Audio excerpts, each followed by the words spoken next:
Welcome to the Obojima Podcast. My name is Jeremiah, and this is Ari and Adam, two of the amazing writers from Obojima. And today you will be joining us as we talk about the stomach. I hope someone heard that. It's like, well, today we'll be talking about spirits in the spirit realm. This is podcast episode something, and I'm very excited to jump into it with you guys. We've got a new podcast setup. We've got things behind us. We have the multiple cameras. Camera 1, camera 2, camera 3, camera 3. I have a non-branded energy drink, and we have a local coffee shop cup. Delish, by the way. Anyways, yeah. If you don't know, this is the Obojima Podcast where we, the writers, have our weekly writers meeting. We do a writers meeting twice a week, Tuesdays and Thursdays, and we just talk about the things that we came up with over that time, discuss what we like, what we don't like, and that's pretty much it. So we decided to do that on camera for you so you could get some insight into the world building of Obojima, and that's what we're going to do today. We're going to talk about spirits in the spirit realm, which is stuff that we've conceptualized and come up with a little bit, talked about it, and we kind of have these ideas, but I'm pretty sure if we wrote down all those ideas, how we envision the spirit realm, each of our ideas would be slightly different than the others. So now is the time for us to come together and make one solid idea that will go into the book. So of the spirit realm, let's just we'll do a quick recap, and I'm talking real short, and then we're going to get into it. The spirit realm as we know it is the replacement for the ethereal plane. Yeah. Or the border ethereal. So it is a world that exists on top of the material plane that you cannot see, but a collection of beings that are called spirits live on top of it, and they interact with it in their own unique way and things like that. And that's the baseline. So from there, we're going to build out what that exactly means. Yeah, and Obojima their spirits are actually walking among the people of Obojima. So there's this kind of dynamic where like things live, spirits, they're not kind of spirit in the sense of like ghosts, like they're not incorporeal. Mm-hmm. Obojimans, they work as farmers and shopkeepers and chefs and all kinds of jobs on Obojima. They're solid. Some of them are freeloaders. Some of them are, some of them are mischievous and steal stuff. Yeah. But then there's also the spirit realm, which is this other dimensional plane of reality where spirits originate from. Yeah. So even though spirits live and hang out on Obojima and are totally like they're just part of the citizenry, there's this other realm that most Obojimans don't actually get to go see. Like it takes something to get there. It's it exists and they're all super familiar with it, but it just very few beings from the material plane venture there. And that's mostly because they don't have the capabilities to do it. You have to either be a spirit and have the innate ability to pass in and out of the spirit realm, have access to magic, or find like a gate or a portal that would take you to the spirit realm.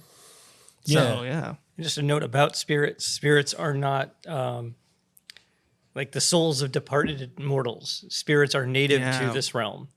And so, they're part of, I don't know if it's a natural ecosystem. They're part of the ecosystem of Obojima. They might have even been on Obojima or, unaware, mortals are unaware, or material people from the material realm might be unaware that they were there. They were probably there before anybody. Yeah. Agreed. Yeah, and they come in all shapes and sizes. Like spirits aren't always humanoid. They can be nature spirits. Mm-hmm. They can be like weird little bug creatures. They could be, a spirit cat or a spirit bird or just some strange shape. I mean, we have like a little fire spirits and water spirits and all kinds of odd formations. So it's not like, it's a little different, I guess, than, regular old, ghosts and stuff. Mm-hmm. I think to touch on the spirit realm, I think I like the direction you guys are heading in. Let's instead define spirits and then move on to the spirit realm. Because as you were mentioning, spirits, we started off by saying spirits can be farmers and merchants and and all those things. But spirits could also be wild animals and pets and great beings that people kind of look up to and aspire to be like and things like that. Yeah, we had this idea of like elder spirits, right? Yeah.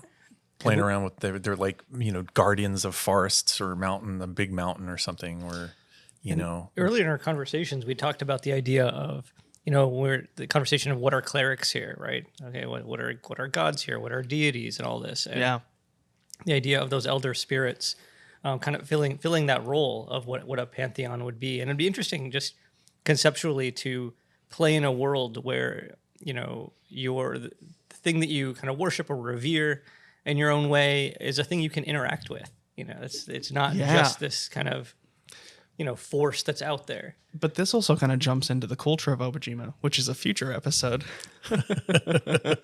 where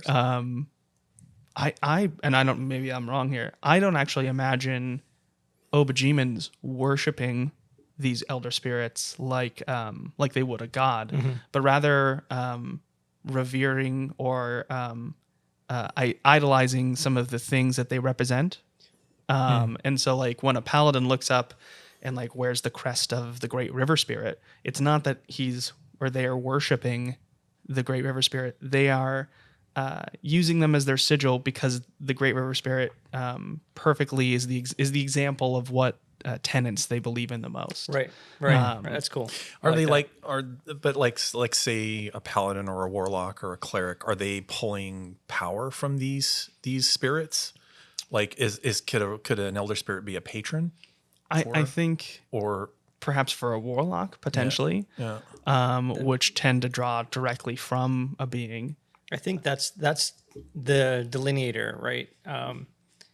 Because then the question is like, what's the difference between a cleric and a warlock? And I think in what you're saying about the idea of elder spirits being these kind of exemplars of these concepts that that you follow or that you revere, that's really cool to me. And now it's about kind of, you get into like a cleric who follows like a set of beliefs as opposed to I follow this being. And if you have elder spirit is like a class of spirit, just an older spirit is not necessarily an elder spirit, right? An elder spirit is a special kind of spirit. And so I could imagine that a warlock can form a pact with other spirits, if that makes sense. You might have a powerful spirit who,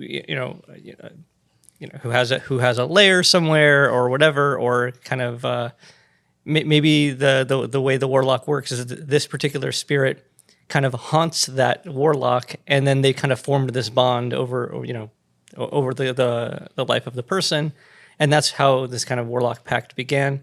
So there's kind of an Obojima take on these things, but the idea is to, find a story that how is a cleric not a warlock, and even in D&D, the question of a god versus a powerful entity that gives you power, like who determines what a god is, and so that's always been kind of a little grayer to me, and we can embrace that in an Obojima way, right? Like there are all sorts of classes of spirits, and but I think if we have a take on it where there is a type of spirit that is an elder spirit that is different than that, and the way it would be reflected is that other spirits see them as something separate.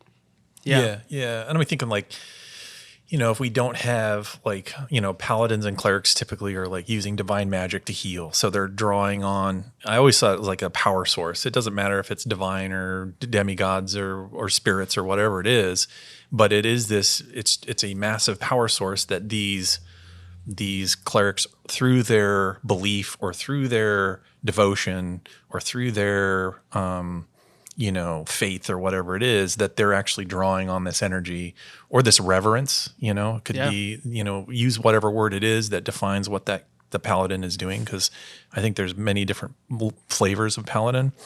But they are pulling on these spirits that have amassed a lot of power. And through that sort of reverence, they can pull on these these energies or these forces that then, allows them to do feats of magic. Yeah. I think if we're kind of breaking off of spirits here, but I do want to finish this out. We're tippy-toeing. We're tippy-toeing around. We're tippy-toeing around. It's all relevant. It's all there. It's all connected. I think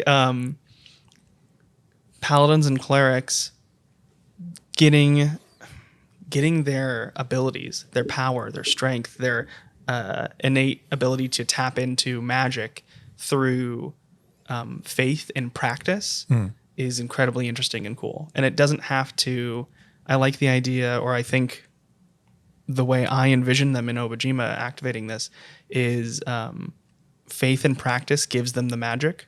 The spirit that they choose, or perhaps the entity that they choose to represent that, is just a symbol of that, but isn't necessarily connected at all to Interesting, yeah. to their faith. So do you think it like flavors it at all, or is it, I think it certainly flavors it. I think perhaps this is interesting, but like as a religion, rather than having an entity that you follow and look towards, having a religion that you believe in this thing, you believe in these tenets, this certain aspect of life, and then based off of the thing that you pick that like resembles that, it just naturally manifests in that manner. That's what I think is really cool. Is that it's almost about causality to a degree, like in terms of if I'm worshiping a deity, I have a connection to this entity that is usually personified in some way. And the idea is that being grants me powers because I am a worshiper of that. And oftentimes in D&D pantheons, it's like the more worshipers they have, the more powerful that god is. And it's kind of this weird politics game. But the idea of if I worship this or follow this set of tenets, or I have this set of beliefs, and my action, because of the way I act, my magic manifests in that way. And like what you were saying, that elder spirit is just the greatest manifestation of those concepts, or spirits that are part of that, or that kind of follow a similar vein, are manifestations of that concept. So that if I'm worshiping, let's say, again, you use the river spirit, if I follow these tenets of safeguarding the river and all the philosophy that goes with that, and then I find this elder spirit of elder river spirit, the connection that we would have as two beings might not necessarily be one of like, oh, I'm a god, you are my servant. It's more of a kinship of ideas. There would be this sense of like this resonance between these two beings, which is really interesting. We naturally follow these tenets together. Yeah. It could be really, really cool. And it could be like a thing where, like let's say you have a warrior that is practicing, like you said, like they're practicing this, they found this way, and they're swift and fast, and their style is a certain way. And then they meet a wise, elder of the village, and the elder village says, you must go to the top of the mountain, for there you'll find the wind spirit. And the wind spirit most embodies what you're doing. Yeah. And so like there is this meeting of, this person who's like, I'm looking for this thing. And then through the wind spirit could like commune with them. And then they sort of exchange things. Like the elder spirit might say like, I'm, going to imbue you with this gift, because you have been disciplining yourself and you're embodying what sort of the wind spirits, are teaching you every time the wind blows through the trees. Or to change that just slightly, rather than I'm going to bestow this gift on you, I'm going to teach you how to access this gift. Oh, this is not something I'm giving you. You can get this. Yeah. I just already possess this ability. So I'm going to train along with you and teach you how to access it. And the way that teaching happens doesn't have to be, as an instructor, teaching. It is this sense of, whether it's communing or whatever it is, there is some transfer of knowledge and wisdom that comes with, with that interaction. I just think that's super cool. And that would be I think it has the potential to be a very powerful moment at the table. Super. Especially as if you're all there supporting one of the players who is doing this thing. I think that could be really interesting. Yeah. We just learned something about elder spirits. Look at us go. Look at us go and keep on track here. Okay, so that being said, elder spirits are the top of the food chain, but then there's a bunch of spaces in between. And so because of this, there's this weird and this is again, maybe we talk about this specifically in the culture, or at least touch back into this. There's a weird relationship where physical beings like creatures, like monsters and pets and humans and Nakodama and Dara all can both revere and have kinship with something as big as an elder spirit, and then be annoyed with and consider a pest, some of these minor spirits. So it's very, and because we're categorizing them all in one singular lump, that is super, I can't think of another thing that is exactly like that. It shows a level of nuance that even the people of Obojima have, in their relationship with spirits, which I like. Yeah. Right? It's not just, we all revere spirits or we fear spirits or whatever it is, right? There is the sense, even an average Obojima would be able to look at an elder spirit and understand this is something kind of different in kind than, the little spirits that they're sweeping out of their shop with a broom. Get out of here, you pest! They're stealing muffins and stuff and running away, and you're like, those little spirit, yeah. But it also splits off a couple different beliefs too, because not every Obojiman is going to be like that. And what happens when an Obojiman sees all spirits the way they see those pests? Yeah. And that's where we get to a village later down the line that we might talk to. That's a little more adversarial. But I also want to talk about the types of creatures that spirits replace in Obojima. And not types of creatures as in like, you can't have ogres here anymore. Yeah. It's more about creature types and abilities affecting certain things as well. Spirits in Obojima will replace, from what I'm understanding, and this is more of a conversation, but what I'm thinking off the top of my head, Fae, probably abjurations, or potentially aberrations. Aberrations, not abjuration. That's the spell type. Aberrations. Yeah. I don't think undead, but not fully. But certain things like ghosts, might not exist. So there is still the undead type, but certain spectral beings might be fully encompassed by spirits now. Yeah, and I think the idea is, we also would give guidance of just, here's what we're proposing, because there's no essentially like Obojima isn't connected to the Feywild like a D&D, D&D TM world is. It is, its other realm is the spirit realm. So things that would exist in those other realms are essentially they're spirits. Yeah. And so, we're proposing the spirit type to replace those. Fey creatures, I think for sure. Anything, and you can use this as a general rule. Things that are otherworldly give you an opportunity to tell a really interesting spirit story. And I think that's really cool about it. I guess probably, Fey. Well, because there's also like all of these types tend to have an extra dimension connected to them as well. So what we're saying by spirits replace the Fae, we're saying the Fae world or the Fae realm does not exist in Obojima. Right. Yeah. Which means there's not little mushroom circles where sprites are coming out. Pixies still exist. All these things still exist. They're just dryads. They're dryads. spirits. They still exist. They're spirits. Yep. They're spirits in this world. Yeah. Yeah, which is just, it's just like a shift of thinking, really, because, even in regular old D&D, it's, it's just they're just classifications of altered states of reality or alternate planes of reality. Yeah. So, for here, it's just to kind of keep it, encapsulate it in a vibe that there's kind of really, we're just saying there's just two worlds, really. Yeah. There's just material world, the physical realm, and the spirit realm. Yep. And anything you can think of, whether it's a kind of like, a gibbering mouther would be from the spirit realm in this world. It's not an aberration. It's, or it's just a standard beast that occurs. Yeah. It doesn't have to be a spirit. It can just be something that naturally exists within the world. Yeah, because there are weird like material creatures here. Yeah.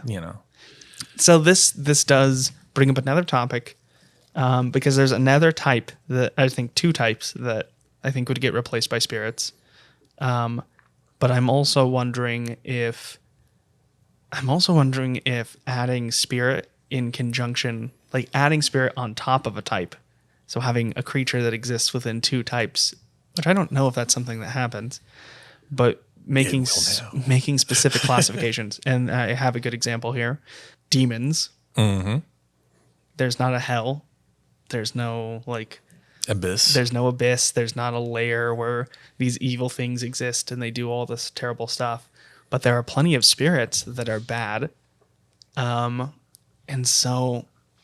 there's even spirits like the Uragama, which are cast out of the spirit realm, meaning they didn't choose to come to the material plane. They were collectively pushed out of the spirit realm and given the boot. And so I'm wondering if a demon does appear, or if the demon classification are spirits that are so wicked that they are given a new title. They've transcended the spirit title, and the spirits now refer to them as demons. That's interesting. That demonness is a transformation that happens. Yeah, that's kind of cool.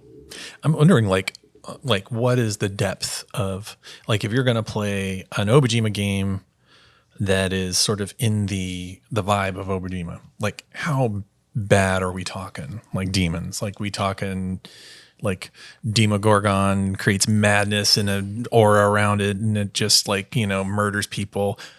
It's like, or what is a demon here? Like, what's the how bad does it get? So that's interesting, right? Yeah. So I don't, personally, if I was going to run an Obojima game, I wouldn't put many of the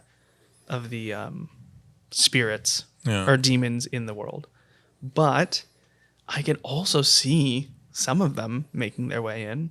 For example, like the Chain Devil. Yeah. Being brought in.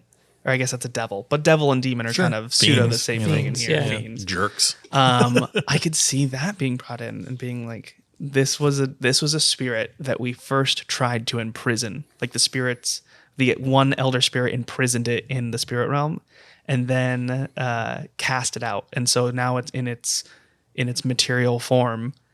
It's a demon now, and it's covered in chains because it was bound by one of the great spirits. I'd love to see like some of those reimagined in the art style. Yeah.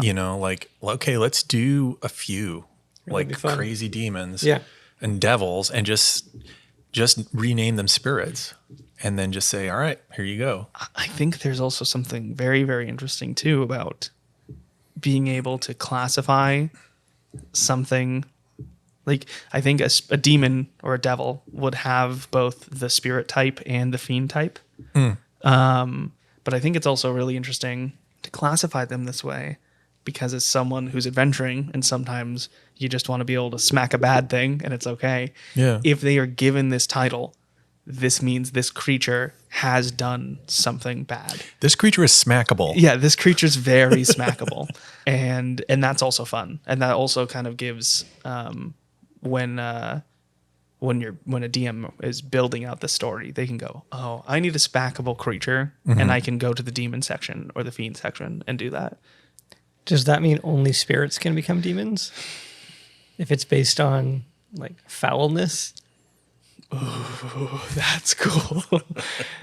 I wouldn't say that. I think any creature that is so evil, so foul, so deplorable or deplorable. But yeah, like you could see like maybe there's somebody on the island who is, dabbling in the corruption, has kind of slipped into this wickedness or being foul.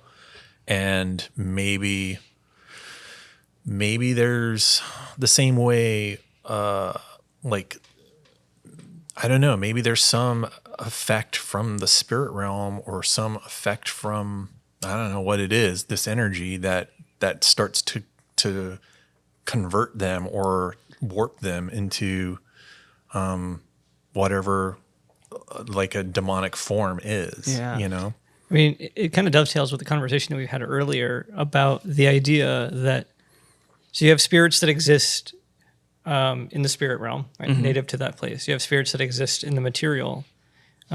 whether they were exiled or they are they can go back and forth, but they're in the material.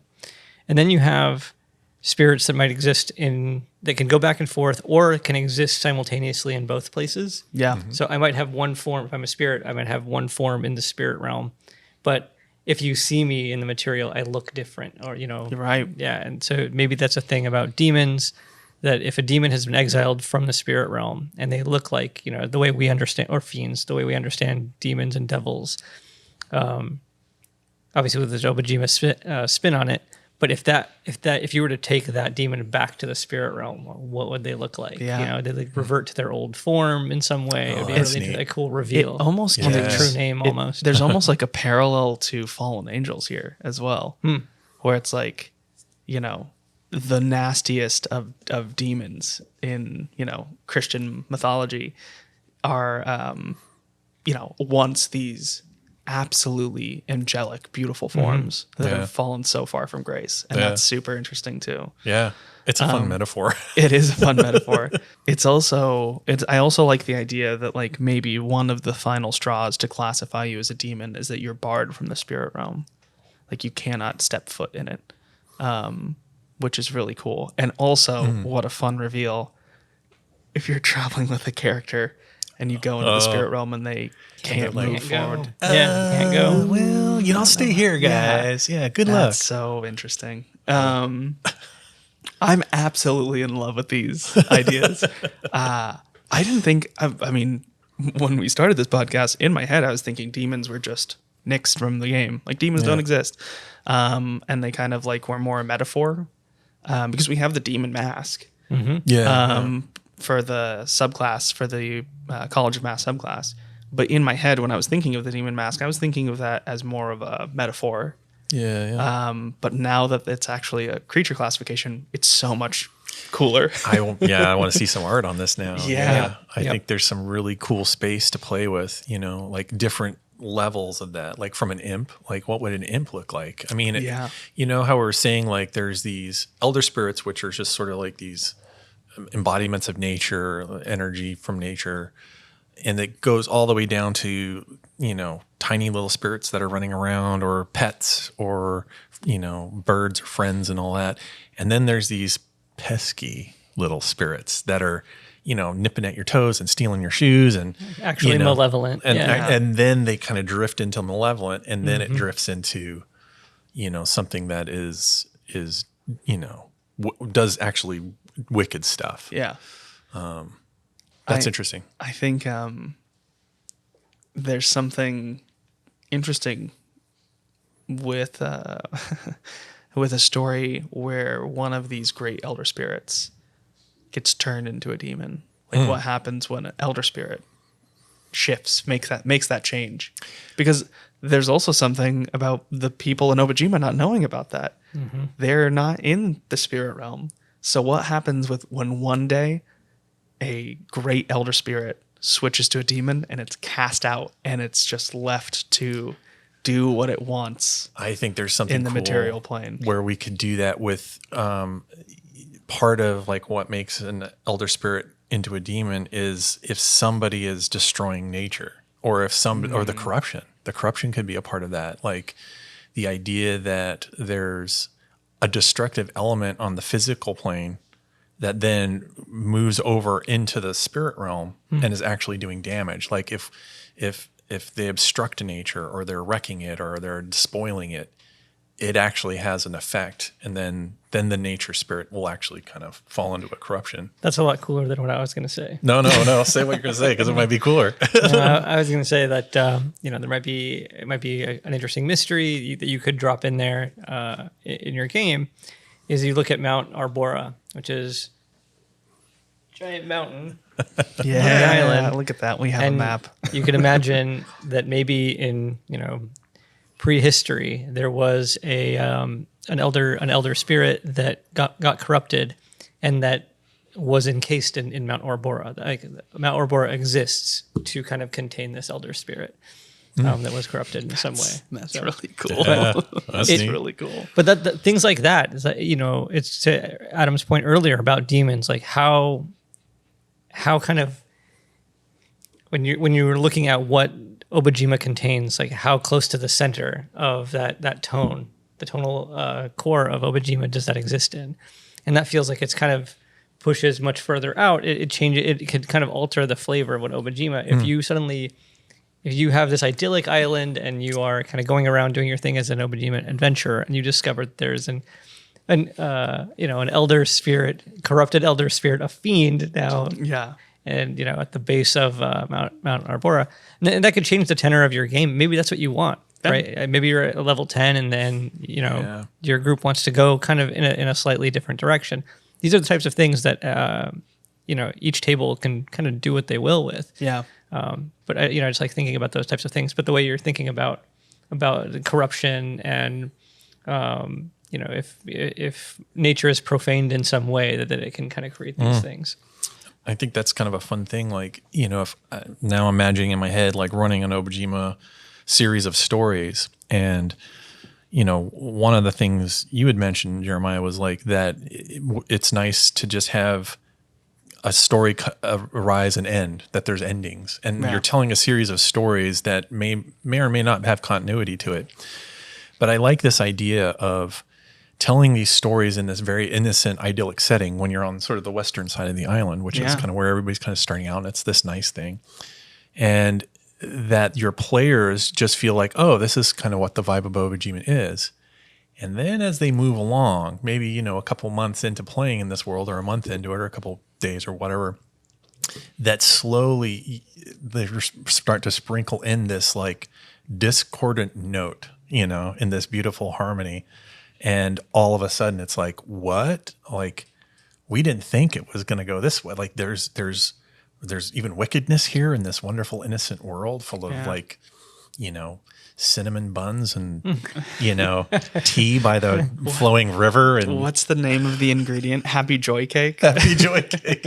Yeah. Like we thought it was going to be all Happy Joy Cake. What I like about that is it suddenly snaps the characters into focus as the main characters, right? The PCs become the main characters, because when you start to see that there are kind of some things going on beyond kind of tea by the river, it shows the players who are playing those characters like, oh, first of all, like these stakes can be real, and then also if nobody does anything about it, like things can go sideways, and we're the people that they're looking to, right? Like that's great. Anytime you can kind of center the player characters, I think it just makes for a better game.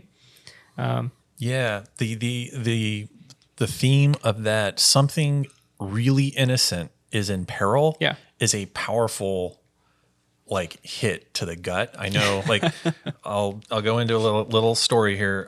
Being a scuba diver, I go under the water a lot, and one of the things that I've realized is that because I've been diving on coral reefs, and a lot of them are in peril, right? Like serious. And I look at all the creatures that are living there, like little octopus, and they're very intelligent. Like you can tell their brains are thinking, and they're looking at you with complete innocence, And I'm struck by the fact of like, we're the only ones who can do something about this. They are completely at our mercy. And there's this thing that hits you, at least it hits me, that it's like, it's up to us, And I think that's a really cool thing that a DM can use in this world, that to build that sense that there's this beautiful, innocent world where there's all kinds of wonderful things going on, and then to introduce this threat.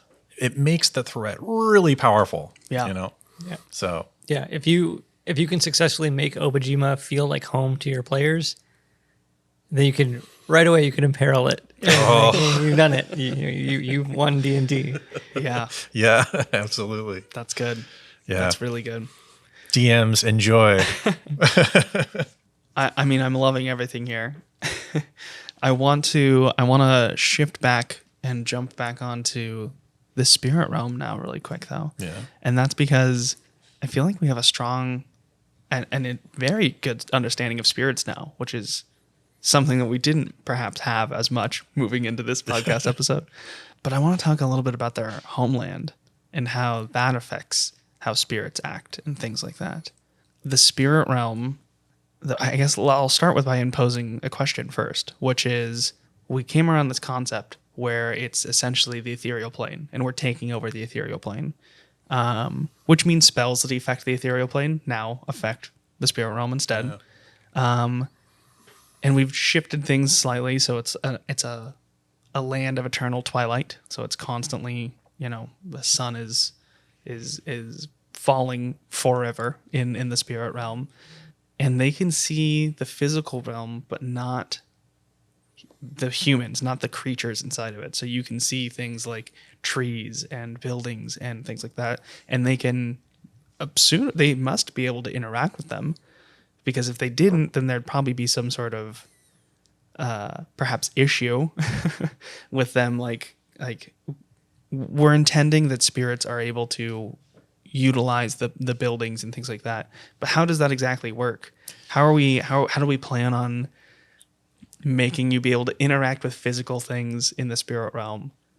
And can we move them? Are you able to move them? What is that? How does that work? Like the initial concept we were talking about was there's an empty barn in the material plane. Yeah. That when you go into the spirit realm, it's a lively ramen shop, or it's a lively, inn for spirits. How does that work for us? Or do we say that's not how that works, and there's just the same setting but completely overlaid with brand new buildings and brand new locations? So it's an interesting problem, because, like you said, right? If you're in the spirit realm and suddenly somebody's building a home, and now it's right there. And can you do anything about that? I'm not, I don't know. But I don't know if this is the right way to go. But there's kind of a story here that I like, where if a building exists for long enough, like I build this new thing, this new structure, and essentially it has to become part of Obojima. And what that means is, at least the way I'm imagining it, is if it exists for a certain amount of time, essentially on the island, you can imagine it kind of materializing on the spirit realm. It starts to become realer in the spirit realm, if that makes sense. I love that. So it starts to kind of like phase into existence. So if you go into the spirit realm, you might be walking around, and then there are some structures that are solid that if you went back to the material, that would be a solid structure. But you might see these kind of phantasmal structures that haven't quite made that, full transition there. So it would give the whole spirit realm, kind of a kind of ghostly feel in there, because you have these structures that are kind of have this gradation of kind of physicalness. So what happens, and does this cause conflict when a existing establishment? So, okay, yes. Now let's talk about, can spirits generate their own structures within the spirit realm? Because if they can, then what happens when a existing spirit structure is overlaid on top of a new house that was just built in Obojima? And what happens when it starts appearing in the middle of like the gambling hall in the spirit realm? That's where you get the cool weirdness. Like, I think if you look at architecture in the spirit realm, and let's say they can build structures, because sure, right? If you get things that are overlaid, like there's this new, lighthouse or whatever that's built, it starts to make this transition, and it snaps into the physical realm finally, and there's a structure there already. How cool would it be if they kind of snap in this weird amalgamated form? And so you get these interesting structures that you wouldn't get anywhere else, because it's this combination of things built in the material realm and the spirit realm, and they kind of do this kind of morph together. Okay, I have another question, which is interesting too, which is, what if structures, we don't have to do this, but this is kind of playing on certain time, like time almost working differently in the spirit realm. Yeah. What if the spirit realm is like a snapshot of the island from 1,000 years ago? Well, that's one of the things I was thinking, was that when, imagine you go into the spirit realm and you're in a valley and it's just pretty, barren, and, there's trees in the distance and a meadow, and you walk into the spirit realm, you go through a portal, and then all of a sudden you see there's this massive castle or this massive building or structure that's there. And it's from a time thousands of years ago. Maybe it was like a Nakadama temple. or interesting. or something that existed there 4,000 years ago and doesn't now it doesn't exist anymore. And that opens up mysteries as well, right? Because if that's the case, so I really like that idea. But what's cool about that is that it sets up the mystery of, does that mean that the spirit realm and the material realm had once been one thing, and at some point there was a split between them, and that means the spirit realm kind of is this time capsule that there is. What's weird, it's interesting about it is because spirits themselves, the way that we've talked about them, there's this kind of changeable quality to them, like, right? There's not necessarily, but if their forms are more changeable, but their place is more permanent, right? And then you have on Obojima in the material realm, you have, people's forms are more permanent, but their building structures, the society is alive, right? Yeah. Something really interesting about this kind of I mirrors of each other. was thinking about, like, just to that point, like, if a spirit comes into, like, we've set it up where there are some spirits that are bound to the spirit realm. They're not able to come into the physical realm. Then there's some spirits that can walk back and forth. They can move easily. And then there's some spirits that choose to stay in the material realm. And I'm wondering, like, if the same way that you build a physical structure and then over time it actually starts to manifest in the spirit realm, if spirits, when they move over into the physical realm, maybe they just start to take on physical form, and they, at some point, they're not able to go back. So it's almost like through their choice, through their enjoyment of living in a physical form, they're just like, they start to solidify. That makes me sad. Yeah, That's maybe pretty it does. good though. No, it's cool. I don't know. If it's a choice, though, I guess. Yeah, if it's a choice. And, like in, Jeremiah mentioned before the idea that there are different ways to get into the spirit realm. So even if that's the case, and, let's say I'm a spirit and I become much more attached or anchored to the material realm, it's an interesting thing in that I could still go back through a gate, or if somebody casts a spell that lets me, shift into the spirit realm. And that might be something that they really just don't want to do. Maybe they left, they're like, I have history there that I'm not interested in revisiting, and I'm out. You're almost on a visa, right? You got a 3-month visa, and if you don't dip back into the spirit realm and spend some time and sort of dematerialize a bit, you're gonna solidify, and then you just kind of like won't be able to. And I think that also fits into the sort of what we're saying metaphysically about demons, is that if you, like, the metaphor being that, craving and, that stuff is very material. Like, it's a very, like, egocentric thing of like, I want to do harm to the world. And that sort of starts to solidify you. Don't do that while I'm drinking. It moves you out as the demonic form, make you choke on your Red Bull. But it's like that sort of thing starts to solidify you, because if we're saying that the spirit realm is a numinous realm where, I don't know, what are you able to experience things? Like, okay, let's say I was a kung fu master, and I was like, is there something in the spirit realm that I actually want to go there because I can experience something about my art form that I'm not able to experience in the physical realm? I think so. And I also think it's important to make, it's interesting. Like, we've had conversations about this, working on D&D with the Feywild. Yeah. With having conversations about what the Feywild means to a fantasy world, because usually, like, concepts of the Fey are set against our own mundane world, right? You're going into this fantastical place, but D&D is already a fantastical place. So how do you make the Feywild, right? Yeah, you have to now ramp up. There has to be kind of an unknowable quality to it, that if I'm from the material realm and I go into the spirit realm, or in that case in the Feywild, there has to be something that I can never really fully suss this place out. It's so different. But to your point, why do I go there? Because there are still mysteries to be learned here. I think you could learn aspects of it, and there are things you could take away from this place. Obviously, there might be cool treasures and stuff like that also here, but really interesting NPCs and adventures you can get in. But I think the trick of making the spirit realm special for Obojima because you can already interact with spirits in the material realm. So what do you get by going into the spirit realm, right? If you already can do all that stuff. So the spirit realm itself, the place, has to be fantastical compared to Obojima. Yeah. Are there things you can learn there? Are there magic spells that you can only learn in the spirit realm? Give us more feats, Jeremiah. Well, here's what I was laughing at earlier when you were talking, is the more and more we talk about this, the more and more I realize people are just going to want a book that's essentially Obojima 2. It's just the spirit realm version of Obojima, where we have another 30 locations and NPCs. It's so cool. Is that what you want? Yeah, exactly. Yeah. Oh my god. Yeah. Yes. The answer is never no, by the way. It's always just additive, just more. Give more. No, the more we talk about this, the more I'm like, it's beginning to expand.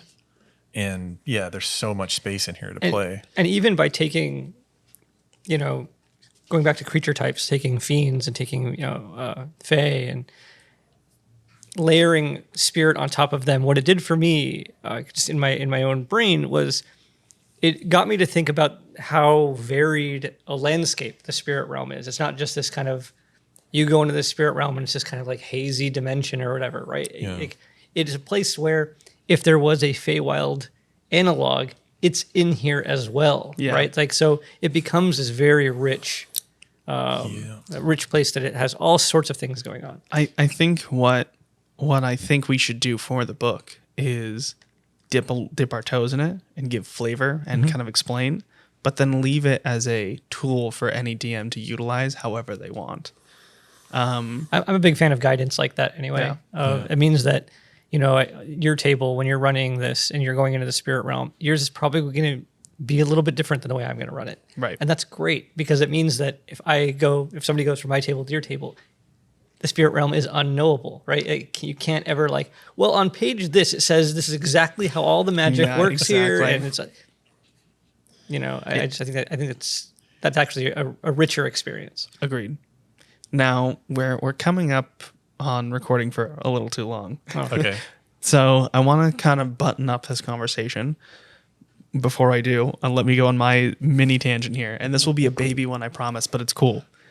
We haven't talked about the wandering line, this train that kind of appears throughout Obojima, and I'm now realizing after speaking about the spirit realm, maybe this is one of the passages into the spirit realm, and the reason the wandering line disappears is because half of its stops are in the physical realm, and half of its stops are in the spirit realm. That's great. Yeah, that's awesome. But the stops are always changing, no matter where you are, and so it's always fading in and out of existence, and you can, without realizing, fully form and shift into the spirit realm and then back out of the spirit realm, which is so cool. Yeah, I mean, I love the idea of being on a train. You're in the material realm and you're there, you have your seat or whatever, and of course your cup of tea, and enjoying the scenery, and it goes through, a tunnel or whatever, it goes into the spirit realm. Yeah. And then suddenly you look around and the whole train's filled with other passengers. And you're like, what? Whoa. And it's all like spirits and stuff. And just the demons are getting off before the start. Giving the heave ho. Oh man, that's so interesting. Yeah, there's like a demon bound with like a seal around its wrists or something like that, and like two spirits are walking it out, and they drop it off and they cut the seal. It's cacophonous, and then you go right back into the material. And it's just you sitting in there with the cup of tea. And just, what? Of course, but they're still there. Yeah. I just think it's really cool. Oh my God. That's cool. Like if you were being chased by a demon, that would be a way to get away, to just jump into the spirit realm. Yeah. To get on the train. You're running through the train. Yeah. Oh man, a chase scene on the spirit train where you're jumping from cart to cart, but the train keeps on passing in and out of the spirit realm. Yeah. So like the demon's about to hit you and you fade out of existence. Yeah. You fade back in and it's like searching around, it's destroying the train like in anger as it's waiting for you to appear again. Oh my God. I love this. You have to run that game now. Yeah. There you go. That's your next game, my man. God, I love that so much. That's such a cool adventure. That is such a cool adventure. Super fun. Okay. We had that tangent. I'm going to wrap it up really quick, just by going over my notes. people understand what the spirit realm is. We've gone over that. Beings in the spirit realm interacting with the physical realm. We've kind of pseudo talked about that and how they interact. Yeah, I think it was like, I think physical beings looking at, they're not able to see the spirit realm. I kind of like the idea that the spirit realm looking through can see shadowy images. It's almost like they've got like predator vision or something like that. It's like, it's just like you can see vague outlines of the physical humans walking around. Because I think there's something fun about poltergeists. A poltergeist can mess with you through the spirit realm. They can knock things over, stuff. And maybe that's a talent that certain things have, right? Because even in our world building, the rule is this kind of lack of interaction, but there are exceptions to that. There are people that have certain talents or abilities to do it. Yeah. So we can create types of spirits Yeah. that do exactly Clairvoyant. that. Yeah. Well, spirits that maybe not even intentionally are doing it. Because you can imagine a spirit who's maybe more potent or powerful, sitting at a poker table and playing games and enjoying himself and drinking lots of food or drinking lots of a drink and eating and he's laughing and his giant billowing laugh can be heard in the tiny little farmhouse. I love it. And people have no idea what's going on. Yep. Yeah. And so they call an elf or what was the one that we're working on right now? Oh, the background. It's the background. You call someone who has maybe some more connections to the spirit realm and say, can you deal what's going on right now? Like, what's happening? The medium. Can you connect with them and make a deal, like play your poker game somewhere else? Or that's super interesting. Or you have to beat them at poker and then they leave. Yeah, Right now it's a fun exactly. session, playing D&D. That's cool. Oh, the elf sitting at a table with their eyes glowing, playing a game of cards with nothing in their hand. Yeah. The eyes flash back out. Okay, do we have any more Kojo roots? Like, this guy loves Kojo roots and I have absolutely none left. And so the rest of the party's like searching for Kojo roots, like bringing them back so you can deal with them. Yeah. Yeah. I love that. Okay, there's more to the spirit realm, and that is something that unfortunately you won't be able to hear us develop, but it will be in the book eventually. Hopefully this is enough insight for you to kind of see where we're heading. That being said, I think we're going to wrap up this podcast episode. I'm Jeremiah. This is Ari and Adam. Thank you so much for joining us. You can follow our YouTube channel or our Instagram or TikTok account at Obojima. I'm a little better at this. I've gotten things down. You can also listen to the podcast on YouTube Music currently. And very soon, when Spotify stops being mean to me, you'll have it on Spotify and hopefully in the future, Apple Music and Amazon as well. But no guarantees at the moment. Working on it. That being said, thank you so much. Thanks for joining us, and we will catch you next time. Thanks. Bye. Bye. Again, the silent wave from Ari.